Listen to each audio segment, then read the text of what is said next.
Hello, my name's Lorelei. After my surgery, I couldn't walk. I couldn't eat without help. I laid there, bruised, bandaged, in the house I paid for, while my dad said, "We're not your damn servants." They left me in the same bloody pants for days. My mother hid my meds. And now, they live in a rented duplex, doing delivery gigs they once looked down on. But what hurts more, being abandoned while I was bedridden, or learning it wasn't just neglect. It was calculated. What kind of family builds their comfort on your silence and expects you to thank them for it? I wasn't sure what hurt more, the fracture in my pelvis or the one between me and them. The hospital room smelled like antiseptic and old vinyl. My back stuck to the sheets, damp with sweat, while the ceiling above me pulsed with the rhythm of machines I barely understood. For a moment, I thought I was alone. Then Jared's face came into focus, lined, concerned, and completely out of place in a medical setting. "They said they couldn't get a ride," he muttered, before I could even ask. I blinked at him, waiting for the punchline. There wasn't one. He adjusted the blanket around my legs like he'd done it 1,000 times before. "You're gonna be okay," he added, voice quieter now, as if trying not to alert a sleeping child in the next bed. I tried not to let the weight of that sentence flatten me. I was 33 years old, recovering from surgery after being pinned under a collapsing steel frame at an expo my team had worked 6 months to prepare. My pelvis was shattered in 3 places. Ribs cracked. I could barely sit up, and my parents, who lived less than 20 minutes away, couldn't be bothered to show. Back then, I told myself maybe they were scared. Maybe the hospital setting, the sight of me bandaged and bruised, triggered something in them they couldn't handle. But deep down, even then, I knew better. What scared them wasn't my pain. It was the possibility I might need something. And 2 days later, I was back in my childhood home. Well, technically, I was in my old room, but nothing about it felt like mine anymore. The posters had been taken down, replaced with faded floral wallpaper. My mattress sagged, the corners curled like it had been waiting for someone to finally throw it out. The air carried that faint scent of must and forgotten. Jared wheeled me inside, careful not to bump the doorframe. My parents were nowhere to be seen. "You sure they knew you were coming home today?" he asked. I nodded, though the confidence in that gesture was forced. Mom texted. Said the key would be under the plant pot. She didn't want to be here? She said she had a hair appointment. He didn't say anything else. Just helped me out of the chair and onto the bed. Every movement stung, like a reminder that I was no longer in control of even my own body. Later that evening, I tried to sit up on my own. Pain radiated from my hips, down my legs, into my spine. I gritted my teeth and reached for the small plastic bottle of pain meds the hospital had sent with me. The label had my name on it in black print, clear as day. "Don't take those without food," my mother's voice cut in. I hadn't even heard her come in. "I'm in pain," I said. She crossed the room, took the bottle from my hand, and placed it on the top shelf of the bookcase, out of reach. "You don't want to become one of those people.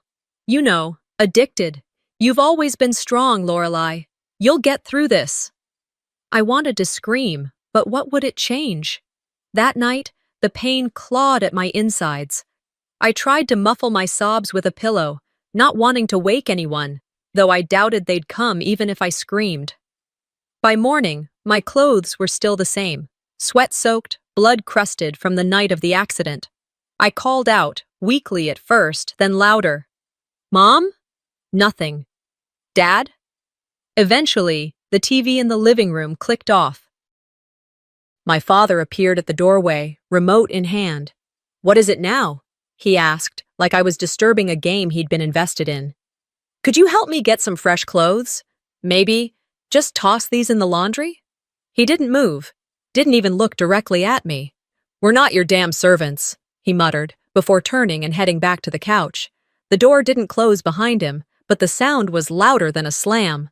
I lay there, every inch of me screaming, and not just from the pain, from the knowing, the bitter, burning truth that no one was coming.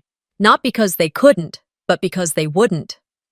My phone buzzed on the nightstand. Jared again. He checked in every few hours. I told him I was fine. A lie. but one I could swallow more easily than the reality. As the sun dipped behind the bare trees outside, casting shadows across my room, I let my eyes drift toward the ceiling once again. If I mattered less than a channel click, then maybe I never mattered at all. It wasn't just my pelvis that had cracked. They didn't forget me. They just chose not to remember. The thought curled around my ribs tighter than the brace the hospital strapped me into. Lying there, in a bed that sagged in the middle like it hadn't held a body in years, I stared at the same faded ceiling tiles I'd grown up under. Except now, every crack looked deliberate. Like they'd let the rot fester, hoping no one would look too closely. 3 days had passed since I'd come home. 3 long, silent days. I hadn't changed clothes once. The hospital scrubs were stiff with dried blood and sweat, and every movement reminded me of how broken I was. I couldn't reach the closet, too far. Couldn't stand unaided, too risky. I'd buzzed for my mom once, then twice. Nothing. "It's just laundry," I whispered to myself. But we both knew it wasn't. It was acknowledgement. Care. The bare minimum. That afternoon, after the sun had dipped behind the birch trees in the yard, I heard footsteps. My dad. I called out, carefully, my voice raspy from disuse. "Dad, can you help me with just some clean clothes?" He paused at the door. Didn't step in, just stood there, hand on the frame, remote control still clutched like a shield. "You could have thrown them in last night," he muttered, as if I hadn't been half sedated and horizontal for 72 hours. The laundry room was downstairs. I couldn't even make it across the hall. Before I could respond, he was gone again. The familiar sound of the TV returned, louder now, like white noise to drown me out. By morning, I was starving, not just emotionally, it was physical. The pain meds needed food. I'd been instructed that clearly. Take them on an empty stomach and risk nausea, or worse. I scribbled a note on a sticky pad and stuck it to the fridge the night before. "Please leave something for breakfast. Yogurt. Anything soft." The house was quiet when I woke. My stomach growled beneath the bandages, sharp and insistent. I shuffled toward the door, biting back every wince, then braced my palms against the hallway walls. Each step was a small act of defiance. When I reached the kitchen, I pulled open the fridge. There was wine, 3 bottles, a half-eaten steak, foil-covered dishes, something Verena must have made for guests, but nothing for me, no yogurt, no fruit. No juice, not even a slice of bread. The air in the room chilled me more than the cold tile floor. I opened the cabinet, spotted a protein shake, far back, behind the pasta. I stretched, hand trembling, almost there. And then the world tipped. The bottle slipped from my grasp and rolled out of reach. My vision darkened at the edges. My knees buckled, and before I could brace myself, I was on the floor, face to tile. The silence that followed was terrifying. I wasn't sure how long I lay there, maybe minutes, maybe longer. It was the sharp scent of antiseptic wipes that brought me back. Jared's voice broke through the fog, sharp and scared. "Lorelei! Jesus, what happened?" He crouched beside me, gently turning my body. My face throbbed. My hips screamed. The side of my lip felt raw, likely busted on the tile. "They went out," I murmured. "I think they forgot I was here." He didn't respond. Just moved like a machine, checking me over, lifting me slowly, guiding me back to the recliner. He found a clean towel in the cabinet, one I hadn't seen used in months, and placed it under my legs. He looked around the kitchen, jaw clenched. "No one left you food? Nothing?" "They had a dinner party, I think." He didn't curse, didn't yell. He just nodded, jaw tightening further, and started cleaning up the shattered glass and the spilled protein shake. The silence between us said more than words could. Later that evening, I sat propped up in the recliner, a glass of water in my lap, a single banana on the end table. It wasn't much, but it was something. Jared had gone, after ensuring I had food, meds, and my phone within arm's reach. The front door had barely closed when Verena walked in from the garage. Her heels clicked like accusations across the wood floor. "I heard Jared was here," she said, placing her purse on the counter. I passed out on the kitchen floor, I told her calmly. Her eyes flicked to the bruise on my lip, then back to her phone. Well, you should have set a reminder to eat. I stared. I left a note, on the fridge. She didn't even look up. You know we've been so busy lately, and honestly, this melodrama is getting out of hand. No apology, no concern, just the familiar dismissal she'd perfected over the years. You're acting dramatic again, Lorelei. I wanted to scream, to remind her I had almost cracked my skull on the tile, but I didn't. Because somewhere in my gut, I knew that wouldn't change anything. It wasn't blood sugar that knocked me out, it was being invisible. That night, long after the house went quiet and the wine glasses clinked into the dishwasher, I sat with a flashlight and my journal. I didn't write much, just one line. Maybe they weren't changing. Maybe I was just seeing clearly for the first time. If silence is my crime, it's time I become noisy. I didn't say that out loud, of course. Not yet. But it was there, in the back of my throat, pulsing with every breath. A thought that was slowly finding legs. Jared came by that morning, as he often did, no knocking, just the quiet rustle of grocery bags and a familiar voice asking if I was awake. He didn't wait for an answer. He never did. That was the thing about Jared. He knew when I didn't have the strength to reply, and he didn't need the performance to justify his presence. I heard him setting things on the kitchen counter, a gallon of milk, some instant oatmeal, my favorite unsweetened yogurt, the kind no one else in this house ever touched. Fridge was nearly empty, he called toward the hallway. You holding up? Barely, I said, my voice still raw from last night. Your mom's car wasn't here when I pulled in, he added, stepping into the room. Left you this. He handed me a stack of mail, pausing when he reached the last envelope. Weird. This one has your name. Full legal name, too. I took it, puzzled. Mortgage statement. My name, not theirs. I furrowed my brow. This has to be wrong. I never signed a mortgage. I've never even applied for one. Maybe your name's on it as a co-signer? Jared offered, carefully neutral. No, I said, the word coming too fast, too sharp. Nobody told me anything. He didn't push, just sat beside me while I peeled open the envelope with fingers that trembled far more than they should have. As I read the statement, a cold, familiar feeling settled in my gut. Principal balance, escrow, interest rate, payment history, all of it under my name. Later that afternoon, with Jared's help, I made my way, slowly, painfully, toward the small cabinet where I kept old paperwork. It took nearly an hour to sort through the clutter of hospital bills, insurance forms, tax files, and there it was, a copy of the deed. Title: Lorelei Marin. Date: 8 years ago. I sat back in stunned silence. My grandmother had passed 10 months before that. I remembered the family meeting in the living room. Verena had said I wasn't emotionally stable enough to deal with inheritance. Let us take care of it, she'd said, tucking a loose curl behind her ear like she was offering a kindness, not a con. They told me it was too much responsibility, that they'd handle the logistics. I believed them. The document said otherwise. Jesus, Lorelei, Jared muttered, his eyes scanning the deed. They used your name to secure the loan. They used my name, I repeated, almost to myself, and never told me. They live here rent-free, you pay the taxes, and they act like they're doing you a favor? My stomach turned. This wasn't just manipulation, it was theft. A quiet, paper-thin theft. No keys taken, no windows shattered, just names shifted, boxes checked, and trust dismantled. By sunset, my mind was racing. I didn't know what to do yet, but I knew I couldn't sit still anymore. That night, the doorbell rang. A delivery woman stood holding a brown package. Medical supplies for Verena Blythe, she said. I blinked. Are you sure? This address is correct, but there's no Verena Blythe in need of supplies here. It's for a blood sugar monitor. Standing order. We deliver every 2 weeks. I think there's a mistake, I said, signing anyway.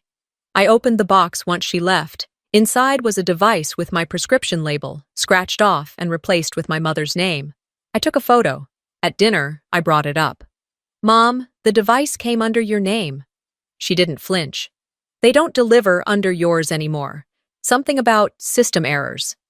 System errors don't change legal prescriptions. They said it was easier this way, less hassle. I bit back the reply I wanted to scream. Instead, I looked at her and said, "It's not easier. It's erasing me." Verena set down her fork with a sigh. "Not everything's about you, Lorelei." "No," I said softly. "Just the parts that involve lying." The next morning, I was still thinking about it when I reached into a drawer and pulled out an old leather-bound notebook. I hadn't touched it in years. Dust flaked off the spine. I began writing. Names, dates, payments I'd made, medication pickups. The time I gave Isolde my car when hers broke down. The night I drove my mother to the ER when her blood pressure spiked and waited in the parking lot for 6 hours, the dinner 5 years ago. We had a barbecue in the backyard.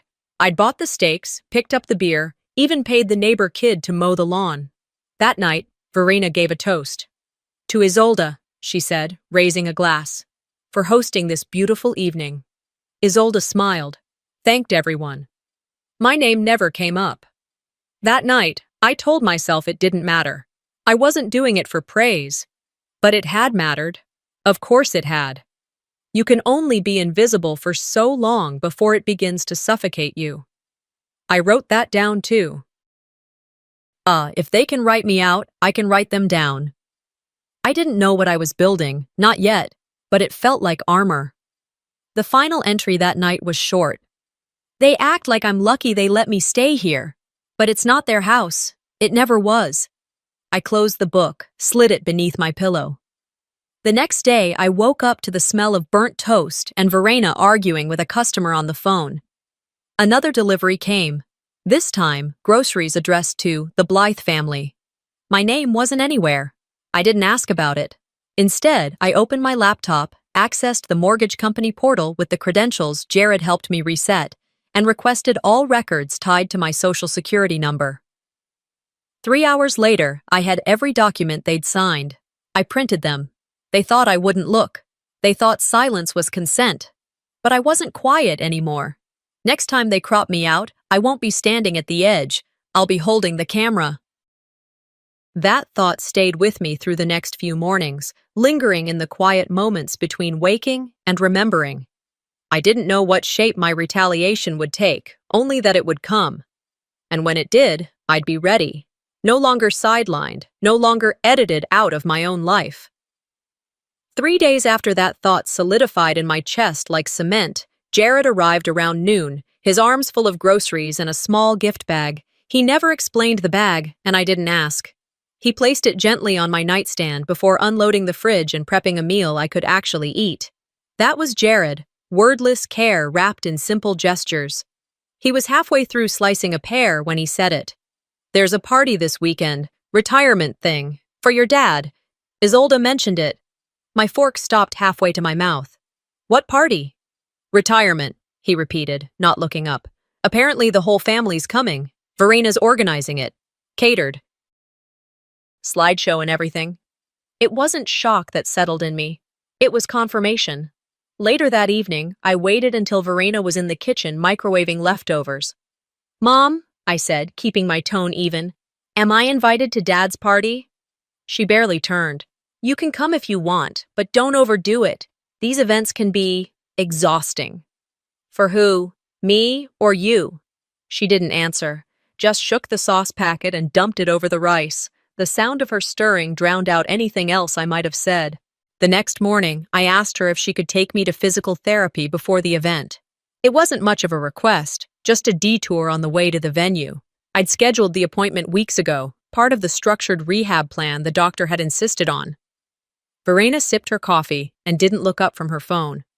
"That place is on the other side of town. Gas isn't cheap." "You're already going out." "I'm already doing a lot," she snapped. "You think I'm sitting around eating bonbons all day?" "No," I said quietly. "I think you're sitting around pretending I'm not here." That shut her up, but the answer was still no. Appointment canceled. On the day of the party, Jared came early. He helped me dress, carefully easing my legs into a pair of stretch slacks and a cardigan that used to fit better before the pain meds puffed me up. "You don't have to go," he said gently. adjusting the collar. I do, I replied, meeting his eyes in the mirror. But not for them. The event was held at a rented hall 10 minutes away. When we arrived, the parking lot was nearly full.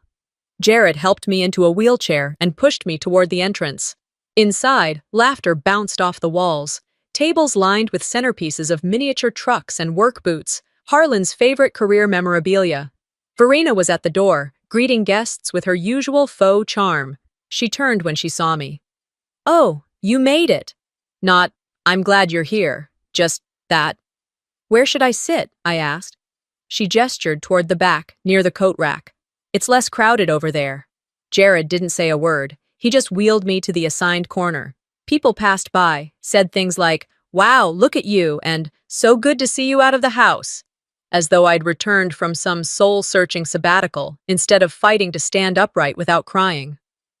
Then the slideshow began. The lights dimmed. A soft piano track started. And up came photo after photo, Harlan holding Isolde as a baby, Isolde graduating, Isolde on vacation, Isolde at family dinners. Me? I was in one picture, in the corner, half-cropped, my face turned, no mention of my name, no reference to the daughter who bought the house we were all living in. The final slide said, "Thank you to everyone who made this journey possible." Everyone but me. When the lights came back on, I kept my face neutral. Isolde came over, hugged me lightly in front of a group of distant cousins. "You've always liked being in the background," she said with a smile. Jared leaned in. "You okay?" I nodded, but the heat in my chest told another story. Later, when we got home, I asked Verena if she'd mind rescheduling the physical therapy I missed. She sighed dramatically, as though I'd asked her to rebuild the Hoover Dam. "We just had a beautiful night," she said, setting down her purse. Why ruin it with complaints? Missing rehab isn't a complaint. You don't even try to appreciate what we do. "What you do?" I repeated, incredulous. Harlan shuffled in, loosening his tie. "Lorelai," he muttered, "you've always been the sensitive one. Everything's a slight with you." "It's not about sensitivity," I said, my voice steady. "It's about being treated like I exist." "That's rich," Verena added, "coming from someone who lets her friend run errands while we do everything else." "Everything else?" I asked. "Like what? Forgetting to feed me? Canceling my rehab? Cutting me out of Dad's party?" Her jaw tightened, but she said nothing. That silence told me everything I needed to know. Later that night, I sat alone in my room, the party brochure still in my lap. I stared at the photo on the back. Harlan, Verena, Isolde, even Isolde's husband, all smiling, unified, like a complete family. I wasn't in it. If I could disappear that easily in a slideshow, I thought, then maybe I already had. But I wouldn't let it happen again. If they cross the line this time, they won't find me on the other side. They'll find consequences. The quiet resolve in my chest was no longer a whisper, it was scaffolding.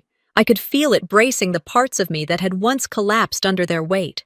My silence wasn't meekness anymore, it was intention. The morning after the retirement party, the house smelled like reheated ham and too much perfume. The fake kind Verena always wore when she wanted to project wealth, though it smelled more like aerosol regret. I was folding the small pile of clean clothes Jared had washed and returned when I heard the knock. 3 short raps, too quick to be polite. Before I could respond, Verena pushed the door open, balancing folded sheets in one arm and the air of someone making an announcement, not asking a favor. "You'll need to move downstairs," she said, without even glancing up. "Isolde's boyfriend is staying the weekend. He needs the room." I stared at her, unmoving. She stepped further in, started stripping the bed like it belonged to her. "Don't make this difficult, Lorelai. It's just for 2 nights. Maybe 3. This is my room." Verena finally looked at me, eyes dry as salt. "This is my house." "No," I said, slowly, evenly. "It's mine." She rolled her eyes. "Legalities aside, I've managed this home for 30 years. You've been back for what, 3 weeks? And you've barely lifted a finger." "I've had surgery, Mom. I can't walk." "Then you won't have to go far," she replied, fluffing the pillow like she was settling a guest in, not evicting a daughter. "The basement's quiet. Quiet. That was the word she chose. Jared showed up 30 minutes later after my text. He didn't speak as he helped me gather my things, my water jug, my pain meds, the blanket that didn't smell like lemon-scented cleaner. The stairs to the basement creaked like they hadn't been walked in years. Cold air kissed my ankles as we descended. Jared flicked on the overhead light, revealing a space more storage than sanctuary. Cardboard boxes, a plastic folding table, an old twin mattress leaning against the far wall. I stood in the center of it all, wobbling slightly with the crutch under my left arm. "You okay?" Jared asked. "I've been worse." He set the mattress down. We made the bed in silence. From the top of the stairs, Verena's voice floated down. "If you need anything, just shout." "I won't," I replied, too quietly for her to hear. That was the point. That evening, after Jared had left and the shadows stretched across the concrete, I found an old Sharpie in a drawer of craft supplies. I took it to the wall near the base of the stairs, drew a single black line from one edge to the other. Above it, I wrote, "Lorelei's last line." It was childish, maybe petty, but it was mine, a declaration, a boundary drawn not in sand, but on cement. Later that night, muffled voices floated down through the floorboards. I wasn't meant to hear them, but they weren't exactly whispering either. "She's acting like a martyr," Isolde's voice said. "Maybe she wants people to feel sorry for her." "She should be grateful she has somewhere to go," Verena added. "We didn't have to take her in." Then Harlan, quieter but still clear. "You know I left my job because of her. All those appointments, driving her around. I had no choice." I sat there, pulse steady but hard. They weren't arguing, they were agreeing, bonding over their shared narrative, one where I was the burden, the excuse, the punchline. I pulled out my phone, sent a message to Jared. "They're feeding off the idea of me. I'm just the ghost they get to blame for their disappointments." He didn't reply immediately, but when he did, it was short and to the point. "Then it's time they starved." The next morning, I wrote a letter. Not addressed to anyone. Just a note I taped to the wall above my bed, just beneath the line I'd drawn. "I will not be moved again, not by guilt, not by fear. Not by them." It wasn't prose, it wasn't poetry, it was policy.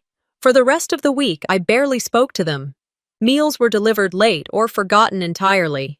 I kept a granola stash in a desk drawer, rationing like a soldier waiting out a siege. On Thursday, I heard Verena yelling at the utility company over the phone, something about unexpected charges and autopay settings.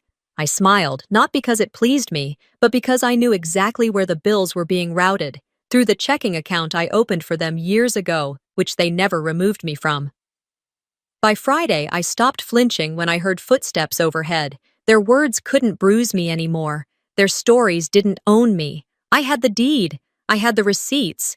And now, finally, I had the line. The last space they'll ever take from me is this basement. Let them try to sell what doesn't belong to them. Let them try to twist the facts, to cash in on silence, to hide behind legalese and performative concern. I'll be waiting, with paperwork. The next morning, snow began to fall.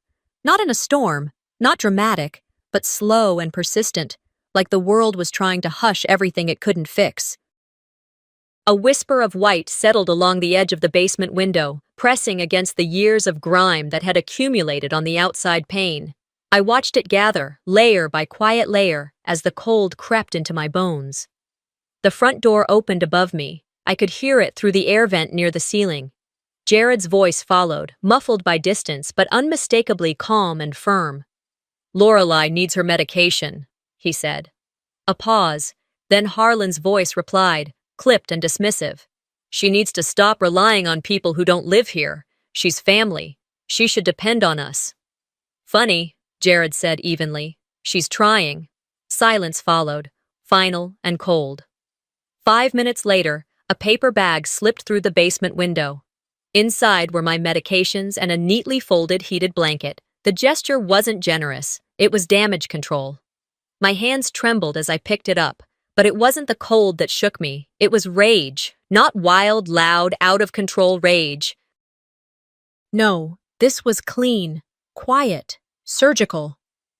That night, I waited until I was sure the house was empty before venturing upstairs. I needed to use the bathroom. The kitchen was dark, but sound carried well in this house. Verena was on the phone in the living room, door ajar. She hadn't bothered to close it all the way. "If we list it before year end," she said, her voice casual, calculating, "we can move it fast. Lorelei won't need to be involved. She's not working. She's basically immobile." Then laughter. "She doesn't even know what's in her name." I stood still. My breath caught, but I didn't make a sound. My chest thundered, but I didn't move. Until I did. One step at a time, I backed down the stairs. 1, 2, 3, until I reached the basement floor again. The cement felt more like home than anything upstairs ever had. I didn't cry. I didn't scream. Instead, I powered on my phone and pulled up a legal blog I'd bookmarked months ago when I first started getting suspicious. My gut had been right. Washington State Property Rights. Eviction Protocols. Power of Attorney Abuse. I read every article twice, some 3 times. When my eyes blurred from staring at the screen, I turned to the old family laptop. Jared had helped me unlock it weeks earlier. The password had been laughably easy, Verena's birthday. The hard drive hadn't been wiped, not even close. Scanned forms from the year I purchased the house. Bank statements, tax forms, old photos. They'd been lazy, entitled. Sure I'd never look. Sure I'd never fight. They were wrong. The next day, Jared came by again. I asked him to install 2 cameras, one trained on the hallway outside the basement door, the other angled at the front porch. He didn't ask questions. He just nodded and got to work. As he adjusted the mount near the doorframe, I pulled out my phone. "I ordered something else," I said. "A voice recorder. Small. Wireless. Should arrive Friday." He glanced over his shoulder. "Where are you putting it?" "Behind the air vent," I said. "That's where their conversations leak through." He nodded. "Good." Later, while he tightened the last screw, he asked, "Why not just confront them?" I didn't hesitate. "Because I'm not fighting fire with fire," I told him. "I'm gathering kindling. When I light it, it won't be a spark. It'll be a goddamn torch." He smiled at that. "Then let's make sure it burns hot." That night, I sat at the small desk Jared had helped me build. I printed everything. The deed, in my name, bank transfers, from my account, always mine, screenshots of text messages. Every time they said they'd pay me back. They never did. Time-stamped emails confirming utilities, repairs, maintenance, my money, my responsibility, line after line, receipt after receipt. I hadn't realized how much I'd given until I saw it all in front of me. There were gas cards I'd loaded for Harlan, Venmo payments to Isolde for emergencies, Amazon orders Verena begged me to place when her back was out, and she couldn't even sit to work. All logged, all documented. No more verbal agreements, no more memory games. I stared at the pile. This wasn't spite. It was a paper trail. And I was done being the detour in my own life. The following morning, the house phone rang. They hadn't disconnected it, probably because it was still linked to Verena's real estate contacts. "Is Verena available?" a polished voice asked. "This is Lorelei Marin," I said smoothly. "I'm the property owner, and I will not be selling." A pause. Then, uncertain. "I'm sorry. I was told—" "I am," I said. "I own this home. Not Verena, not Harlan, me." And I hung up. Later that day, Verena stood in the kitchen, blinking at the empty pantry. "Where's the peanut butter?" she asked. "We're out," I said. She didn't look at me. She didn't say thank you or ask why I was there. She just brushed past, opened the cabinet, and made a face when she found it empty. That night, I heard them again. "She's acting strange," Verena said into her phone. "Colder, suspicious." Harlan chimed in. "She's probably hormonal." "You know how she gets." Then Isolde. "Maybe she's just realizing how much she depends on us." I walked back downstairs and sat at my desk. I opened the audio file from the recorder and turned the volume up. Let them keep talking. Let them whisper and plot and pretend. I was done asking for clarity. I had it. I spoke aloud, only to myself, but loud enough that it filled the basement. They think I'm broken. I looked at the stack of folders beside me. The proof. The facts. The truth. But I'm not. I opened a new file labeled Legal Prep, Phase 1.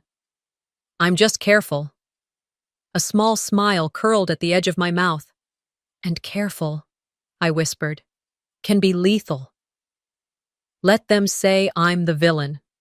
In court, I get to speak uninterrupted. That morning started like any other.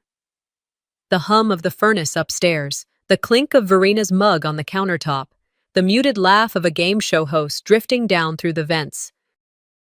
Outside, the frost painted delicate veins on the window pane beside my mattress. I stared at it for a long while, letting the silence breathe before facing the day. Then my phone buzzed. It was a message from Dana, my cousin in Oregon. We hadn't spoken in over a year, but she was always decent, empathetic, a soft voice in a loud family.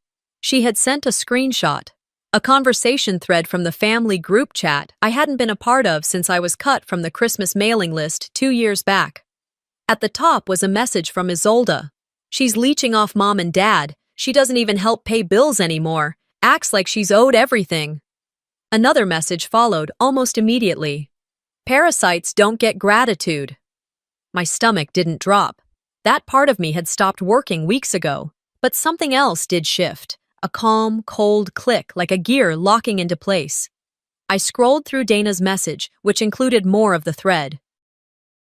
They'd been saying things about me for months, painting me as dead weight, a problem, a liability. I replied only once. Thanks for sending this. Don't respond in the group. Let them keep talking. She didn't reply. She didn't have to. That afternoon, the doorbell rang. Verena didn't answer it, and I knew why. I made my way up the stairs slowly, gripping the railing with more strength than usual. My legs still ached, but adrenaline had a way of numbing the edges. At the door stood a man in a windbreaker, clipboard in hand. Lorelei Marin? Yes. He handed me an envelope, nodded, and walked off. Inside, legal documents, filed in Spokane County Court. Failure to provide elder care. Financial neglect. Emotional cruelty. Filed by Verena and Harlan Blythe. I read the pages 3 times, each word carving something sharp and irrevocable into me. They claimed I was a legal tenant, not the homeowner. That I had stopped providing food. That I refused care. That I had emotionally endangered them by withdrawing from family obligations. My hands didn't shake. I didn't throw the papers. I simply walked back downstairs, sat at my desk, and pulled out the folder I'd been preparing. It was time. I called Jared. He answered on the second ring. They did it, I said. I'm on my way. He arrived less than 20 minutes later with 2 coffees and his laptop. We sat side by side, reviewing everything. The deed, the bank transfers, the screenshots of every time I paid for groceries, utilities, property taxes, the voice recordings I had from the vent. Harlan saying, I left my job because of her. Verena telling someone she doesn't know what's in her name. The photos of me bruised, recovering, the hospital discharge records, the receipts from therapy they never drove me to. They wanted to erase me, I told Jared. I'll make sure every lie they've told is documented.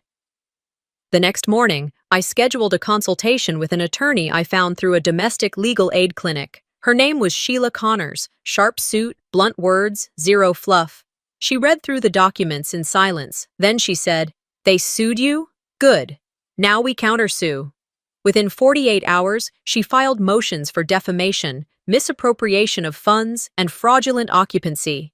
Sheila was calm, but her fire was exact. We'll file discovery and request access to all household financial records. If they've touched your inheritance, we'll find it. Meanwhile, Isolde was busy posting. A vague status went up on her Facebook. Sometimes the sickest people pretend to be the victims. Watch who you defend. No names, no direct call-outs. But it didn't matter. Everyone knew that was her style. Backhanded, strategic, just enough to plant the seed. I took a screenshot and forwarded it to Sheila.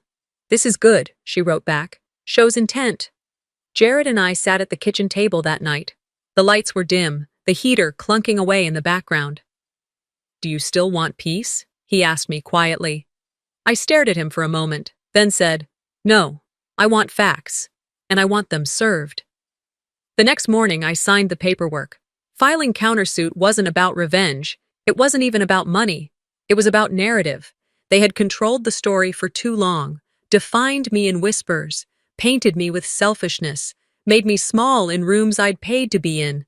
Now I had documentation, legal backing, a voice no longer muted by shame.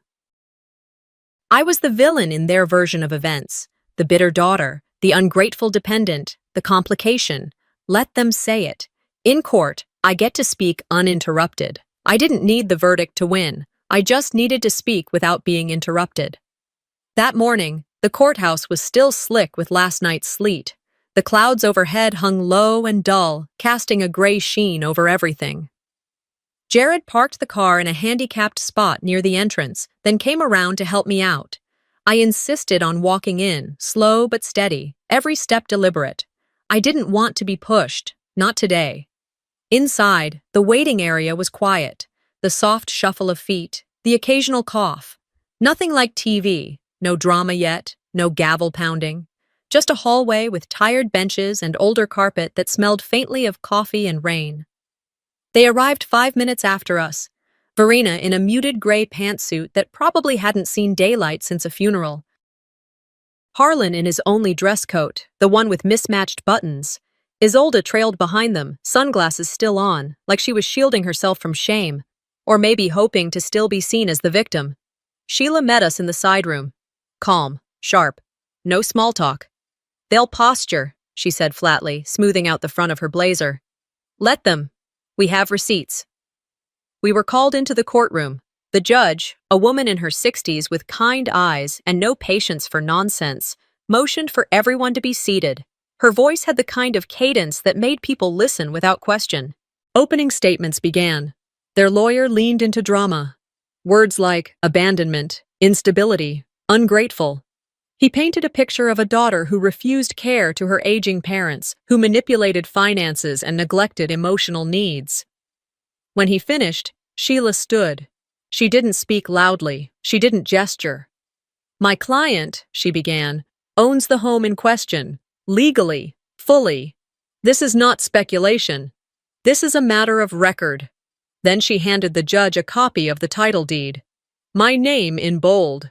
Their names absent. From that moment, the tone shifted. Sheila laid out the documents one by one. Bank transfers from my account. Each month, utilities paid. Screenshots of texts confirming groceries I'd ordered and bills I'd covered. Voice recordings, Harlan stating he hadn't worked in years, Verena admitting they took over my finances. Photos, taken by Jared, of bruises on my arms and face after I fell in the kitchen. Medical reports from the ER. A list of missed physical therapy appointments and one email where Verena declined to drive me. No one said a word. The judge didn't interrupt once. The courtroom was still as Sheila paused and opened a manila folder. Then came the voicemail, Verena's voice, sharp and irritable. "She doesn't even know the house is in her name. We'll list it before year-end. Get her out without a fuss." The judge's pen stopped mid-page. In cross-examination, Verena tried to recover. "She's twisting everything. We cared for her. She's rewriting history." Sheila didn't flinch. "No, Mrs. Blythe, she's finally recording it." Then she played a Facebook video, Isolde at a holiday brunch, clearly saying, "Lorelei won't come. She's mad about nothing as usual." Sheila turned to the judge. "If the plaintiff is mad about being portrayed unfairly, I'd remind them. This is their story, told in their own voices." The judge asked Harlan a single question. "Did you contribute to the utility bills?" He cleared his throat, avoided eye contact. "No." The silence was deafening. 20 minutes later, we were dismissed for a brief recess. I sat in the hallway, legs aching, head spinning. Jared nudged me. "She's going to rule in your favor. You can feel it." "I don't care if she does," I said, "as long as she believes me." Back in the room, the verdict was delivered calmly, without drama. The property at 428 Glenbrook is legally owned by Lorelei Marin. The plaintiffs have no legal claim to residency. She paused. The court orders the plaintiffs to vacate the premises within 14 days. There was a murmur, then stillness. The claim of defamation will proceed to civil court. Then her final words, sharp and low. Shame is not a defense against documentation. Outside, Verena sobbed for the cameras that weren't there. Harlan muttered something about betrayal. Isolde just turned away. We didn't ride back together. 2 days later, I returned home to find boxes in the foyer. Isolde and her husband were dragging suitcases toward the driveway. Verena cried again, not for me, but for the neighbors who might think less of her. I hope you're happy now, she whispered. I'm not happy, I said. But I'm not silent. Harlan stood by the front steps. You'll be alone. I looked around the house. Clean. Quiet. Finally mine. I've never been less alone, I told him. They left that afternoon. I walked from room to room after the door closed. The house echoed differently now. No constant TV. No scent of perfume or microwave dinners. Just peace. I stood in the living room, one hand on the wall I'd painted when I first moved in. That was before I handed it all over, before I believed their story over my own. It took breaking my bones to find my backbone. They lost access to me the moment I realized I had value. I didn't need the verdict to win. I just needed to speak without being interrupted. The quiet didn't feel empty that first morning. It felt earned. Sunlight stretched across the hardwood floor like it was laying itself down gently, politely, no longer trying to cut through chaos. The windows, once smudged with months of dust and condensation, now gleamed. I'd wipe them myself, slowly, stubbornly, one pane at a time. The television was off. No more war documentaries at full blast. No talk shows scolding strangers. Just a kettle singing softly on the stove and the rustle of the newspaper Jared dropped off each morning like clockwork. I carried my tea to the couch, both hands around the mug, letting the warmth settle into my bones. No noise from upstairs. No footsteps overhead. Because no one else lived here anymore. It had been 6 days since the last box left the house. Isolde's husband drove the rental truck. Verena cried, loudly, until they turned the corner. Harlan didn't say goodbye.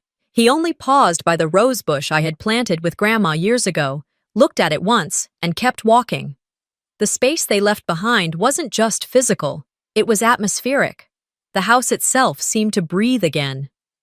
Later that afternoon, I climbed into the attic for the first time in years. It had taken me that long to build the strength, first physically, then emotionally. A single pull of the cord brought the ladder down. I stepped onto it cautiously, each rung creaking under my weight, but not in protest. The air up there was dry, almost brittle. Cardboard boxes lined one wall, old suitcases piled at the back. I wasn't looking for anything in particular. Maybe closure. Maybe proof I hadn't imagined it all. Instead, I found a shoebox, tucked beneath a blanket I hadn't seen since I left for college. Inside, old photos, a rosary, and a single envelope, sealed, yellowed slightly with age, on the front, in delicate script. For Lorelei, only you. I sat cross-legged on the floor and opened it with careful fingers. The letter was dated 3 weeks before Grandma passed. You've always been the one who stayed quiet. You didn't scream for attention like others. You just helped. You listened. You carried more than anyone ever asked, and never asked for anything in return. That's a beautiful way to be, but it's also dangerous. People will mistake your quiet for weakness. They'll rewrite you out of stories because they know you won't correct them. Don't let them. This house was always meant for you. You were the only one who made it feel like a home. I pressed the paper to my chest, inhaling as if the ink could fill my lungs. She knew. Even back then, before the lawsuits, before the betrayal, she saw me. She saw what they would try to erase and gave me the only armor she could: truth. The next few weeks passed with the slow rhythm of rebuilding. I didn't throw a party, didn't post on social media. I wasn't interested in proving anything. Instead, I started quietly reassembling PulseLink, the wellness platform I'd built from scratch before everything unraveled. This time, it would be different, smaller, more personal. A trauma-informed care system for patients recovering from illness and surgery, especially those navigating difficult home environments. Jared joined the team unofficially, managing logistics. He liked being behind the scenes, and I liked having someone whose silence didn't feel like a judgment. We rented a modest office space near downtown. I hired a small team, people who'd been overlooked before, nurses with non-traditional resumes, therapists who understood grief as more than a credential. We launched with no ads, no press, just results. Clients came quietly, through referrals. Stories trickled in, of women recovering in basements, of sons labeled ungrateful, of caretakers collapsing from burnout. We built something not around noise, but necessity. I declined every podcast invite, deleted every request to speak on panels about resilience. My wins were mine. They didn't need applause to be real. By December, snow covered the backyard. The fig tree I once thought would never survive had dropped its last leaf, now bare and strong. Christmas came. No cards from Verena or Harlan, no calls, no packages from Isolde. But one email arrived on the 23rd. Subject: Hope you're happy. Message: We're not, no greeting, no signature, just that. I stared at it for a moment, then moved it to trash. No reply. I poured myself a cup of cider, wrapped a blanket around my shoulders, and turned on the porch lights. Jared was due over in half an hour with takeout and one of his terrible Hallmark movie picks. I looked forward to mocking the dialogue and letting the silence between us say more than any script could. Before he arrived, I went to the bookshelf in the hallway. Between two cookbooks, I slid Grandma's letter, still folded. Let them think they left a scar. What they left behind was a woman who didn't need them anymore. They thought family was about obedience. I learned it's about respect. And if you have to earn it with silence, it's not respect. Healing isn't loud. Sometimes it's a clean floor, an unopened email, and knowing the locks have finally been changed. Sometimes the loudest betrayal is the kind that hides behind politeness, behind the word family. Lorelai's story reminds us that silence isn't peace, it's a slow erasure. And standing up for yourself, even if it means standing alone, can be the most powerful form of healing. What about you? Have you ever been made to feel like a guest in your own home? Leave a comment below and don't forget to subscribe for more real-life stories that uncover the truth behind closed doors.